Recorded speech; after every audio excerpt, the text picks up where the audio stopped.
All right, it is time to talk about the Power Wagon because it has been 3 years and I am a few months late getting this video out, but that is actually kind of on purpose because I bought something else that's parked just over here to my left. And for whatever reason, I have a tendency to buy vehicles in November. So I didn't want to have back-to-back stuff regarding truck and Bronco. So I kind of spread it out a little bit. But today we're going to talk about basically what it's been like to own this truck for, I mean, it was supposed to be 3 years, but now this is more like almost 3.5. So we're getting real close to it being 3.5 years. So it's the 3.5 year update. Overall, all in all, this truck has actually been awesome. I have never hid that I'm actually a Ford person, and that has always been what I've driven. And I really liked the Power Wagon when Ford was talking about, you know, the Tremor. The Tremor was just so expensive. So I had been looking at Power Wagons, and ultimately this is what I ended up going with because some friends of mine have them, and they're just incredibly capable trucks right off the showroom floor.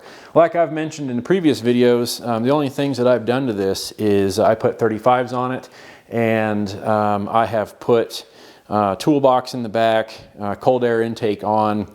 I put some diff protectors just because I do lightly off-road the truck, but when you do smack a rock with something that weighs 8,000 pounds, there's a lot of force going into your diff covers, so you kind of want that to be dealt with. But all in all, this truck has probably been one of my absolute favorite trucks that I have owned.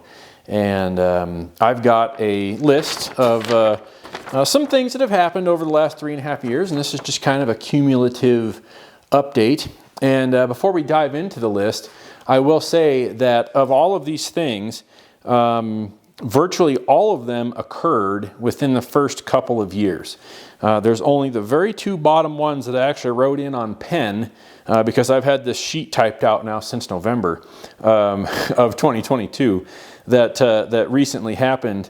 So I figure why not go over them? All right, so first and foremost, a couple of these things I've touched on in the past, but just kind of cumulatively go over all the potential issues that this truck has had. The adaptive cruise control would freak out and disable itself. And this truck actually went into the dealership multiple times for this. I believe it was at least 3. It might have actually been a 4th, but I'm pretty sure it was just 3. And it was software updates. So the first update addressed the problem and it didn't come back for probably 6 months. And the second one, the problem kind of never really went away. That third time that it was in for service, I believe, is the time that it was actually a permanent resolution and the adaptive cruise control would not freak out. That little module is right dead center of the windshield. And I don't know exactly what was going on with it, but when the adaptive cruise control module would freak out, you would lose your ability to use cruise control at all.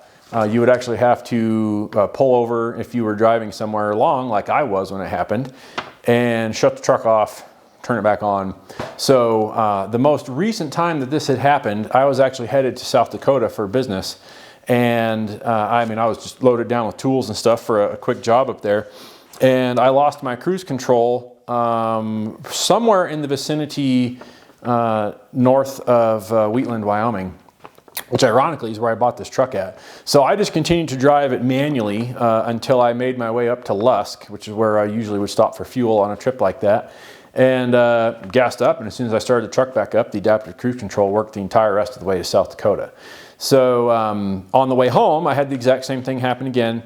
I had made it almost to the Colorado border from Wyoming, and the cruise control had freaked out again. That little module had like panicked or something, and I don't understand what it was doing, but didn't have cruise control. Wasn't a big deal. When you cross the Colorado border from Wyoming southbound, traffic tends to get thick depending on the time of the day. So don't use cruise control much anyway. So I just drove it home. As soon as I restarted the truck again, and the next morning it went away. But those software updates appeared to fix the problem because it has not come back one time since the last time it was in for service for that. I had an oil pressure sensor malfunction on this truck, and it was doing some really weird stuff. Like the dealer said that the oil pressure sensor should not have impacted its drivability, but the truck would almost like go into almost a limp mode to where it was trying to protect itself. I was headed up to the local Boy Scout camp here, which is about an hour and 15 minutes away. And the day that it was getting really bad, the sensor was actually reading no oil pressure at all. And the truck would like lurch and kind of like surge, and it did some really weird stuff that I thought I had a legitimate oil pressure problem. The dealership ended up actually towing it up to their dealership, again in Wyoming, because that's where I like to do business, and just found out it was just a bad pressure switch. They popped a new switch in, or a sensor, excuse me. They popped a new sensor in. Problems had been non-existent since. So one little minor hiccup there. Underneath the driver's seat in the truck, and I never was able to truly determine which wiring bundle it was, because I think they wrapped it back up real good. There was an issue where the 12-volt hot wire that kind of fed all of the mechanisms under the seat had rubbed through the rail after about the second year of ownership and all the driving and just bouncing around on the Colorado roads that suck. And it shorted out, and it was a direct dead short. And the fuse under the hood that controls the driver's seat and the passenger seat, they're on individual, resettable relays, I believe they are. They're not fuses, they're resettable circuit breakers. And that seat was shorting out, and it actually had started to melt that fuse. And I should have some pictures of that. I'll dig through and overlay onto the video. But the truck had actually been in for service for that oil pressure sensor, oil pressure sensor, and that's when it finally had rubbed through. And the dealership just thought that maybe I really enjoyed having my lumbar completely inflated to the point that it would like push your back out and made it hurt to sit in the seat. And I said, no, I certainly don't do that, and my seat controls don't work. So I drove the truck back up, and they were able to fix it really quick. It was a one-day visit, didn't even have to leave the truck. But they replaced the TIPM, which is, I believe, the totally integrated power module, aka the fuse box under the hood. So they replaced that. They fixed that wire and rerouted it so it can't short again. And again, it's not been a problem at all. So exactly a year ago in March, it is now March and I'm recording this of 2023, I drove this truck all the way down to Texas and then all the way home pulling a great big long 24-foot cargo trailer, and I did a mile per gallon video on that. And on my way back, while I'd crossed back into Colorado, and again, I hit the horrible stretch of I-25 from about Colorado Springs all the way to Loveland. And as I was going down the road and that thing was just hopping with that empty trailer, just kind of shaking the crap out of this truck, my four-wheel drive indicator on the dash kept lighting up saying that I was shifting into four-wheel drive. And of course I wasn't, but I thought that, well, maybe I bumped that manual shifter. So I kind of would wiggle it in and out, and I slowed down a bit, pulled it into four-wheel drive, and then popped it back into two, and it continued to do that. So I was extremely comfortable that I was not actually in four-wheel drive and that it was some sensor issue, and sure enough, it was the sensor. So that was replaced under warranty. It's on top of the transfer case, and it was real simple. Like I could have done it myself, but it was under warranty, so I ended up just running it back up to the dealership anyway, and they swapped that out. One-day visit, no problem at all. One of the more annoying things that this truck had done within the first year of ownership was the speedometer would stutter between about 40 and 60 miles an hour, and it was very annoying. I do not like digital speedometers. That's a whole other topic of discussion for the big red beast parked right there next to me. But the speedometer would sit there and it would shake like that, going up and down the road between 40 and 60. And of course, where I live, most of the speed limits are either 35, 45, or 55. So until you get out to the interstate, but you're trying to drive up from Loveland to Fort Collins, the speed limit's 55. You never really knew how fast you were going. You were kind of just guessing because it would bob between 53 and 57. So you just kind of split the difference. Unfortunately, the entire dash cluster had to be replaced for that. And so I had to give the mileage to the dealership. They had to get the dash cluster in. And then I drove up there and they swapped it. Again, a one-day visit. It was not that big of a deal. But in the process of moving over all of my data, the miles and everything to the cluster, they did not move over my engine hours, which was a bummer because I actually used that. So I lost my engine hours, but my speedometer doesn't shake anymore, so that's a small price to pay, I guess.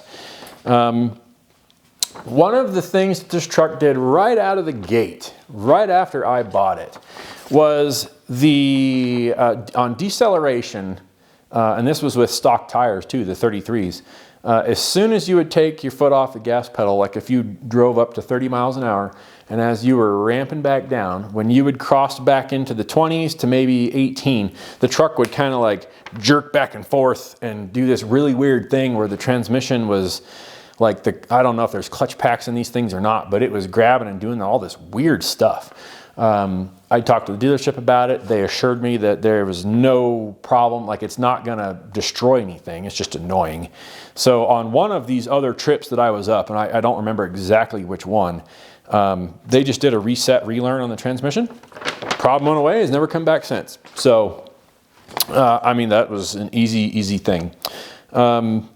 About, I want to say it was about a year and a half ago now. It would have been probably right after I did the 2-year video on this truck. I had gone on a hunting trip with a friend of mine, and when I parked it, I was on just the slightest bit. I was nose down, probably no steeper than my driveway, 5 or so degrees, maybe 6 or 7 degrees nose down. And when we walked back to the truck from hunting, I started up the truck and it died. And I thought, uh-oh, this is interesting. I was over half a tank of gas. There wasn't any, there was no way I was out of fuel. And I restarted it up, and it never threw any codes or anything, but it took a while to crank, like it had lost fuel pressure somehow. And fired up, no codes, drove home, has never done it since. There was just that one hiccup where I went to start the truck and it wouldn't stay running. All right, so there's been a couple of other recalls and stuff that have popped up on this truck. And this was originally the end of my list, but there was some ABS module recalls. Again, it was just simple like software related updates. And there was this really weird one where like your windshield wiper arms weren't torqued correctly or something like that. And that was all addressed again in like one trip to the dealer, just as a formality for them to literally put a torque wrench on and make sure that the wiper arms weren't going to come off going down the road. So one other recall that I know about had to do with the bed step. And I guess I actually did that one and replaced that myself. They sent me that part because it was like 3 bolts. And I took the bed step off, and this real flimsy, I don't even have pictures of this, but flimsy chunk of metal that was holding the bed step ended up getting put in the trash. And then this really heavy duty bracket that holds that whole bed step on in the back. I bolted that on, no problem. So one of the most recent recalls that had popped up had to do with the tailgate being loose. And this tailgate is solid as a rock. You even try and wiggle it and it doesn't move. So I emailed the dealership and said, is there a way we can like clear this? I will send you video proof that this tailgate is not loose or anything. And they informed me that the check that I did was exactly the same check that they would do. But they did not say if they were going to clear that recall or not. So we'll see. I might have to follow up with that. But now a couple things that I wrote in by hand, and this is not necessarily the truck's fault. I think this is more of a Uconnect versus AT&T kind of a thing. I daily drive this. This is what I pick when I'm going somewhere. I didn't used to daily drive the Jeep, and I'm still not daily driving the Bronco. But I was paying for the hotspot to function in this truck because it's great when you're going on trips. Your phone's connected to Wi-Fi, you can do whatever you want, you're not just blowing through your cellular data plan. And it stopped working. And it actually stopped working 3 times in the 2022 calendar year. I would spend an hour on the phone with AT&T minimum per time I would call them, and they would have me come out here, go to the truck, reset this, do this. They would reboot something from their end, and I finally got tired of doing that. and they swore up and down that I would not have to pay for the months that the service did not work, because when it would go down for a month at a time minimum. And I finally said, I'm done. I've had enough of this. The last time that it went down was actually in November, right when I was going to start thinking about making this video.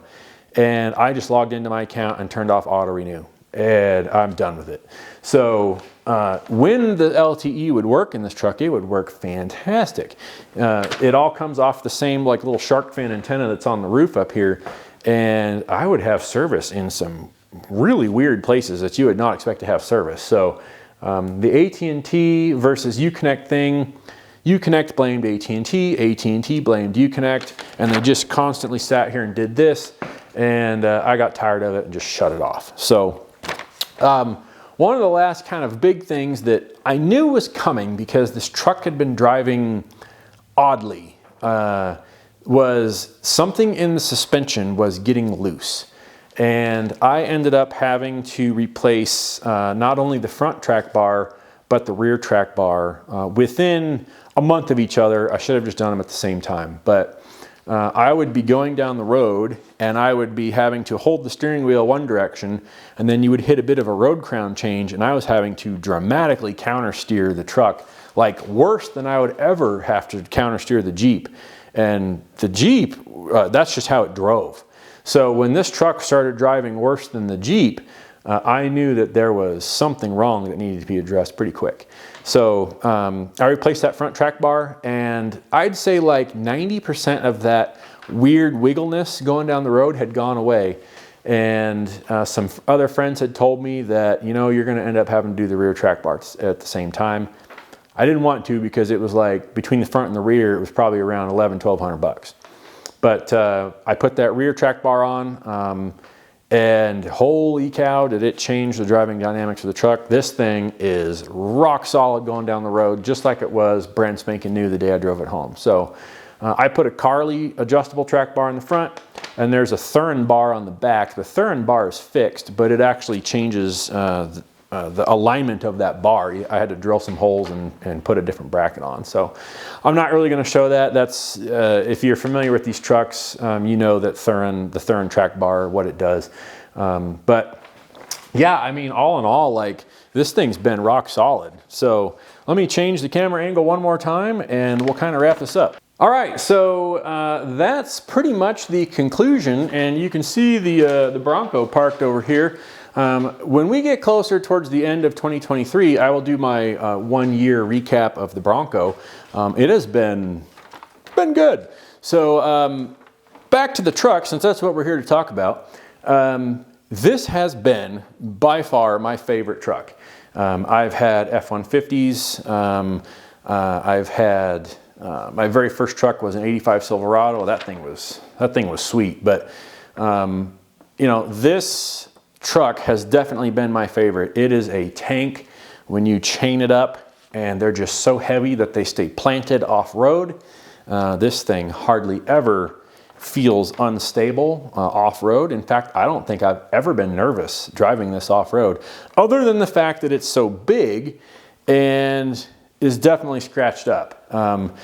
Good wax and some polish in the summertime kind of hides that, but the passenger side's got some pretty good scratches in it, because this thing's just big, and I'm not that comfortable off-roading huge vehicles like this on tight trails like some of my friends are. So all in all, I would say that this entire list of problems that's on this sheet, a lot of it's just nitpicky electrical stuff that I was warned about, the whole, you know, Fiat Chrysler electrical gremlins that kind of exist on these vehicles. And it was true. I mean, it is all really minor, just stupid stuff. I've never had the screen malfunction. I've never had any like climate control problems. The heated seats always work. But it's just been stupid little things like sensors and that wiring harness that shorted out. But from a mechanical standpoint, aside from consumable parts like the track bars, this thing has been solid. And I don't think I stated it at the beginning, but This is a 2019, and I do have 37,000 miles on it. So I don't put a lot of miles on. I know a lot of people that are doing 20, 30,000 miles a year, and this truck should have probably closer to 100,000 on it, and I'm only nipping on 37. I just crossed over 37. So that's all I've got. Let me know if you have any questions, and if you do, I will try to answer them to the best of my ability. But this has been great, and if you're wanting to get into the Power Wagon world, I certainly wouldn't steer you away from it. It's been quite a truck. So appreciate you watching, and there'll be some Bronco content coming up again here soon. Now that we're getting into mid-March, obviously the snow's going to start melting, and we're going to get to four-wheeling here again soon. So appreciate it, and hope you all have a great day. See ya.